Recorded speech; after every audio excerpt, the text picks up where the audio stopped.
कहते हैं दोस्तों, एक विचार आपके जीवन को बदलने के लिए काफ़ी है। नमस्ते दोस्तों, मैं ऋषि। एक छोटी सी कहानी जो कि काफ़ी पुरानी है। एक डाकू था जिसका नाम था अंगुलीमाल। राजा बिम्बसार से उसका बैर था।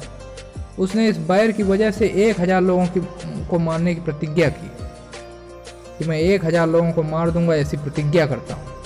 अब 999 को उसने मार दिया और उसी गांव की एक पहाड़ी में रहने लगा। अब जिस पहाड़ी में वो रहता था, गांव वालों ने उस पहाड़ी में जाना बंद कर दिया।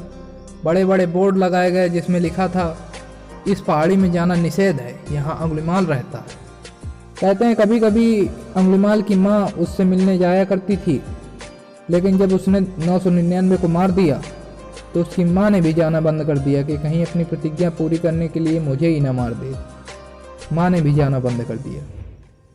सब कांपते थे उसके नाम से, पूरा का पूरा गांव कांपता था अंगुलीमाल के नाम से। और फिर एक बार उस गांव में एक घटना घटी कि वहाँ पे महात्मा बुद्ध आए। महात्मा बुद्ध के साथ उनका एक शिष्य था। शिष्य ने कहा, महाराज वहाँ जाना ठीक नहीं है, वहाँ अंगुलीमाल रहता है, वहाँ जाना खतरे से खाली नहीं है। बुद्ध का जवाब सुनिएगा, मजा आएगा। बुद्ध ने कहा, अगर तू मुझे नहीं बताता तो संभवतः मैं रुक जाता। अब तूने मुझे बता दिया है तो मैं अवश्य जाऊंगा। शिष्य ने कहा, वहाँ जाना खतरे से खाली नहीं है। बुद्ध ने कहा, तुझे डर लगता है तो तू लौट जा, मैं तो जाऊंगा, उसे मेरी ज़रूरत है। वह महात्मा ही क्या जो किसी डर की वजह से अपना रास्ता बदल दे। इस तरह बुद्ध उसी रास्ते में आगे बढ़े। अंगुलीमाल ने दूर से खड़े होकर बुद्ध को देखा, अत्यंत प्रसन्न हुआ, बोला, आज मेरी प्रतिज्ञा पूरी होने का समय आ गया है। जैसे ही बुद्ध नज़दीक आए, उनके तेज को देखकर अंगुलीमाल चकित हो गया। बोला, सन्यासी तू वहीं रुक जा, मैं तुझे मार दूंगा। क्योंकि बुद्ध का तेज अंगुलीमाल से सहन नहीं हो रहा था। और बोला, सन्यासी तू रुक जा। बुद्ध बोले, मैं तो 50 साल पहले रुक गया हूँ, अब तू रुक जा। मैं 50 साल पहले रुक गया हूँ, अब तू रुक जा।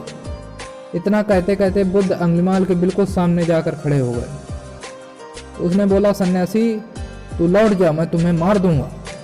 बुद्ध बोला, मार दे, पर एक शर्त है। अंगुलीमाल बोले, शर्त क्या है? बुद्ध बोले, इस पेड़ पर जो टहनी है उसे काट दे। अंगुलीमाल ने अपनी खड़ग उठाई और टहनी को काट दिया। बुद्ध मन ही मन मुस्कुराए कि बात तो मान रहा है। अगर ये इस परिस्थिति में भी बात मान रहा है तो इसके परिवर्तित होने की संभावनाएं तो पूरी हैं। अब जब टहनी कट गई तो अंगुलीमाल बोला, अब? तो बुद्ध बोले, अब इसे जोड़ दे। अंगुलीमाल बोला, तू सन्यासी पागल लगता है क्या? जो कट गया वो जोड़ा थोड़ी ना जा सकता है। बुद्ध बोले, मैं भी तो तुझे यही कह रहा हूँ कि काटना बहुत आसान है पर जोड़ना बहुत कठिन है। तूने 999 को काट दिया, अब एक को जोड़ के बता। आंसुओं से भर गया, गले से अंगुलियों की माला उतारी और बुद्ध के चरणों में डाल दी। बुद्ध पलट गए, उससे बात नहीं की और पलट गए। उनको पता था कि मेरे पीछे आएगा।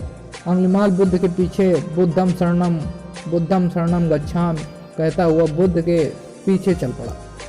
विचार बदल गया और अंगुलीमाल की ज़िंदगी पूरी तरह से बदल गई। एक विचार आपकी ज़िंदगी बदलने के लिए काफ़ी है। बुद्ध गांव में आए और अंगुलीमाल को संन्यास दिया। इस तरह अंगुलीमाल सन्यासी हो गया। अब अंगुलीमाल को भिक्षा मांगने के लिए भेजा गया। अंगुलीमाल भिक्षा मांगने उन्हीं लोगों के घर गए जिनके घर वालों को उन्होंने काट दिया। लोगों ने पत्थर मारे, खूब पत्थर मारे। आखिर लहूलुहान होकर वापस आया बुद्ध के पास। बुद्ध ने हाथ पकड़ा, बोले, पीड़ा हो रही है? अंगुलीमाल बोले, पीड़ा तो शरीर को होती है, आत्मा को नहीं। अब काहे की पीड़ा? पीड़ा चली गई। उसका एक विचार बदल गया और दुनिया बदल गई।